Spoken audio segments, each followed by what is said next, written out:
What's up, people? Multiplier here, and today it's episode 5/video 5/YouTube 5 of Ableton Basics, the series I just started, which is basically running you through the basics of everything Ableton Live. So today, warping, super important to the way you use Live. It can be a bit confusing at first, and there's lots of ways of doing it, but very quickly it just becomes second nature. So I think I'll show you how. So what is warping? Basically, it's the way you transform a piece of audio to fit in with kind of like the grid, the beat grid of the track. So if you see, everything's kind of laid out in bars and then it's split up into kind of bits of bars. So you warp stuff to kind of fit in the grid exactly how you like. Cool, so let's show you how it works. So first of all, we'll take an easy example, something like a standard loop, which will probably do automatically. So if we just grab one of the dead mouse loops, there you go, drag it in, click it, and we'll see it's warped it automatically. How do we know that? Basically, if you look down here, see warp is clicked. That means it's kind of warped and it's done it automatically for you. And loops, especially like drum loops, it's really, really good at doing it kind of for you, and it gets it right pretty much every time. So if you see, if we unclick it, which has got a standard bit of audio, we click it and it's warped it for us. At least I think it has. Yep, although some of the warp markers have gone now. So I'll basically show you how it works. So the first thing to be aware of is there's a few different warp modes, and this is super important because it will change the way that stuff sounds. So if we click here, we see there is beats, tones, texture, repitch, complex, and complex pro. Basically, each of these determines how, basically, well, I'll probably show you first. So see how we've got these kind of yellow things? These are warp markers, and these are things that you basically use as kind of like your anchors that stuff stretches around.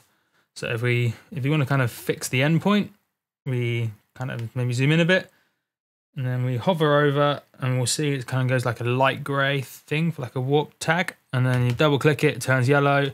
And now we've got that, and that's an anchor point. So if we kind of drag it around, everything moves around these kind of warp markers, I think they're called. So we can make it shorter, longer, whatever we want. And why that's cool is it means we can, let's say we've got this loop here and we want to, I don't know, so we want to move this bit further that way, follow my mouse, this bit further that way, but keep all this bit the same. So what we'd want to do is we'd want to kind of lock off, say, the sound here and here, lock off the sound here, so double click, and then double click here to kind of move this bit around, and then we can simply move it about. And it kind of stretches it or kind of compresses it or makes it shorter exactly how you expect. So you can double click these wherever you like, move stuff around, and kind of stretch audio to fit the grid or do whatever you want with it. So it's how you, warping is basically how you manipulate the audio by like stretching and compressing. And why this warp mode is super important is because it determines how Ableton kind of, how it transforms it. So because there's lots of different ways, if you say, if you stretch something out, of changing that size, there's lots of ways of stretching it out. So if you want to literally just stretch it out and literally pull the audio apart and have no processing, what we do is have repitch. The consequence of that, as the name suggests, is it will change the pitch of the audio. So this probably isn't a good example, but as you imagine, if you take something and then slow it down, it will get lower in pitch. So best thing to do, have a play about with a vocal sample, and it will really illustrate exactly what's going on. So yeah, repitch is what you want to select if you don't want it to be processed at all. You literally just want the audio to be stretched or kind of whatever, exactly how it is, which is why I prefer that to be the default warp mode whenever I'm doing anything. However, there are times when you don't want it to literally kind of just stretch or shrink the audio. So drum loops are a prime example of when you don't want that to happen usually. So what you'd want for drum loop is beats. What that basically does is Ableton will very carefully kind of pick out exactly like where the drum hits are and where the spaces are, and it will stretch it out around the spaces. So that means, like here, when we move this about, probably won't illustrate it very well by dragging it about. but it means no matter where we drag this to, this hit will sound exactly the same. What Ableton will do is it will stretch out or shrink the spaces around the hit. So it kind of like, this clever algorithm determine exactly where the hits are, where the transients are, and kind of leaves them as they are, and kind of stretches out the empty bits. And you can be a bit more accurate with this preserve bit, so you can choose transients, which is the best default. Or if, let's say, you know exactly how long like each hit is, like if you know each hit is an 1/8 long or a 1/16, choosing that means that it will kind of assume that every transient is that long. But transients is good. It's kind of like, it's a more complicated way of working it out, so it does a better job usually. And there's a few more settings here, but to be honest, best just leave it as beats unless you really know what you're doing. Other ones to be aware of are tones and textures. Tones is almost like a simpler version of texture. Best thing to do is kind of just have a go. Try tones or texture randomly and just play about the settings, and very quickly you'll get a feel for what grain size means and what flux means. Now you've got complex, which is theoretically kind of like the best best for most stuff, I guess. It's like it's kind of hard to explain. Complex is kind of like Ableton doing as best a job of it can of not affecting the way the audio sounds. So if you stretch the vocal out, complex would theoretically kind of stretch the vocal out without it changing the way the vocals sound as best it possibly could. Now, sometimes I usually think that tones and textures does a nicer, more like organic job of stretching things out, but it can be, for the sake of just clicking it and trying, it can be worth auditioning the sound of a complex warp mode as well. And a complex pro is worth playing about with, especially for vocals and stuff. And you get a feel for what formats are and what the envelope is, but you get a bit complicated illustrating all this. So the best thing to do is whenever you like warping something, just try a few different modes, and very quickly you'll get a feel for what works when and what doesn't work. So yeah, warp mode's super important though, because it's something that when you first start dragging clips into live and it automatically warps them for you, things can get really messy and you don't know why things aren't working. And the classic example is, by default, the warp mode lands on beats. So if you go to preferences, record warp. So by default, the default warp mode is beats, which isn't that useful to be honest, unless you're just dealing with drum loops. And I think by default, auto warp long samples is on. So I always turn it off.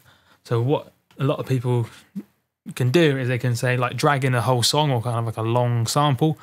It automatically warps it, but it warps it by the beats. And if you've got a song that isn't made up of beats, it doesn't really work and it just sounds horrible and there's loads of artifacts everywhere.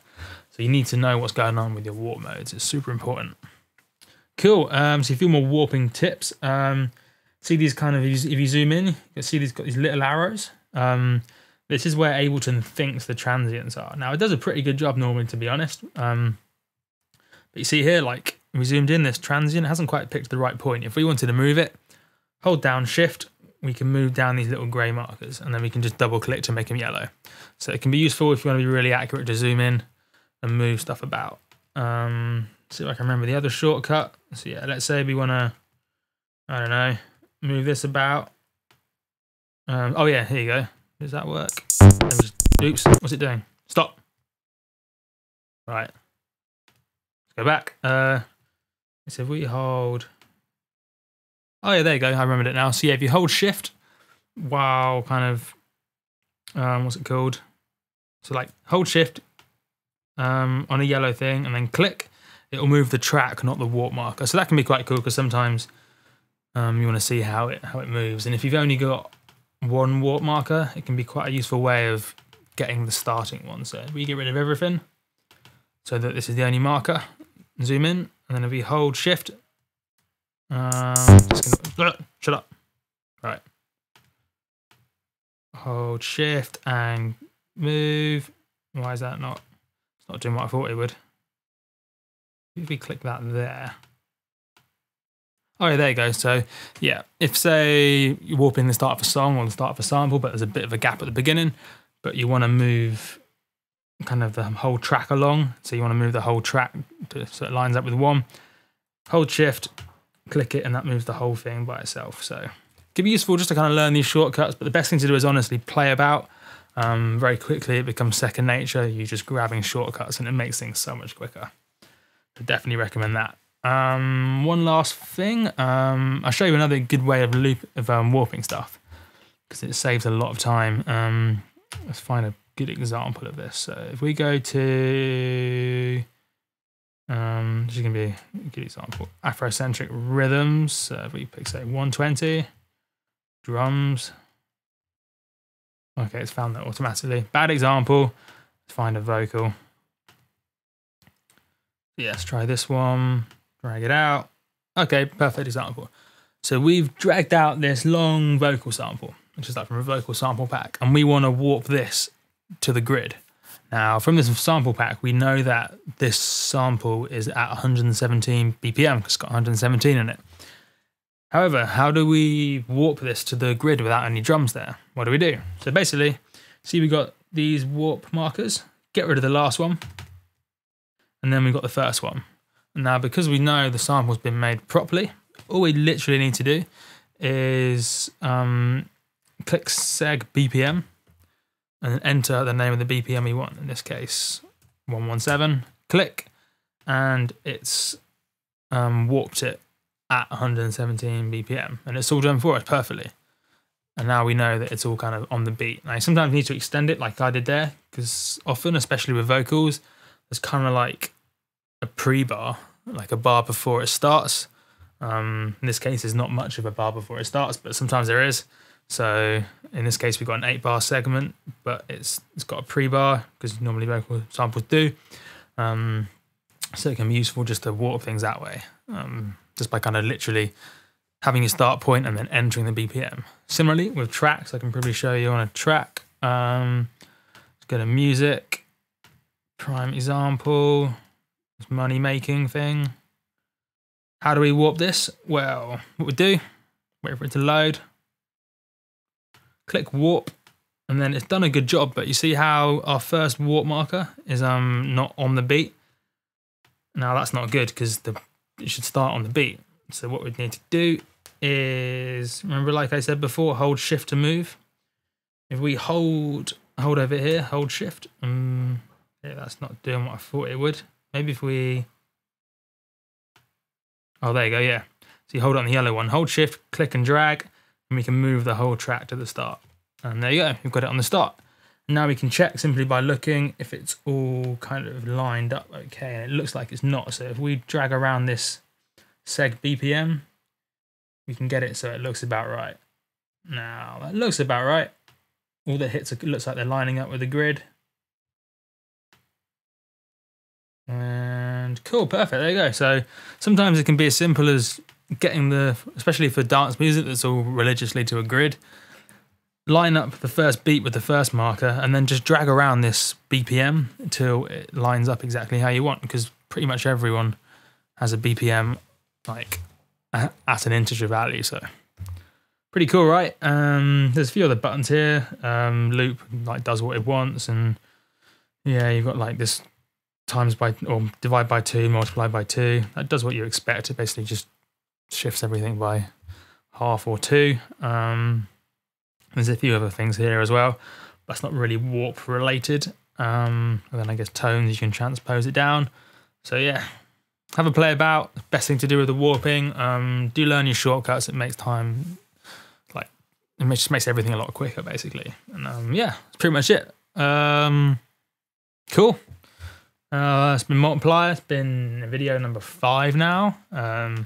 14 minutes, because quite long, but I thought it would be good to actually show you few different ways to warp, because there's some really stupid ways of warping that I've seen on YouTube, and don't need to most of the time, because seriously everything's to the grid. Just get your, like for example, warping songs. I've seen people warp songs in such stupid ways on YouTube, when literally all you need to do is line up the first beat, work out the BPM of the track, which you can do by simply lining it up, dragging it about until you see the beats line up with the grid, and then that's it. It's all sorted.